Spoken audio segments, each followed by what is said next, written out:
আল্লাহ জাহান্নামকে ডাক দিয়ে বলে, তুমি হলো আমার আযাব, আমি তোমার মাধ্যমে যার থেকে ইচ্ছা তার থেকে আমি প্রতিশোধ গ্রহণ করব। মুসলমান, আমি বারবার এই জায়গাটা পড়ি। আল্লাহ জাহান্নামকে ডাক দিয়ে কয়, তুমি আমার আযাব, আমি তোমার মাধ্যমে যার থেকে ইচ্ছা তার থেকে প্রতিশোধ নিব।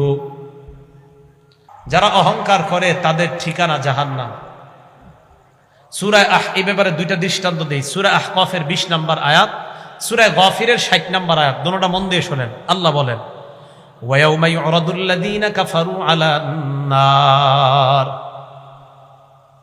জাহান্নামের সামনে কাফেরদেরকে পেশ করা হবে। করার পর কাফেরদেরকে বলা হবে, আযহাবতুম তাইয়্যিবাতিকুম ফি হায়াতিকুমুদ দুনিয়া, তোমরা দুনিয়ার মধ্যে চাকচিক্য শেষ করে ফেলছো, আনন্দ উপভোগ তোমরা দুনিয়ার মধ্যে করে ফেলছো। ওয়াস্তামতাতুম বিহা, জান্নাতে যে আনন্দ করতে পারতা দুনিয়াতে এটা শেষ করে ফেলছো। কথাটা আবার বুঝেন।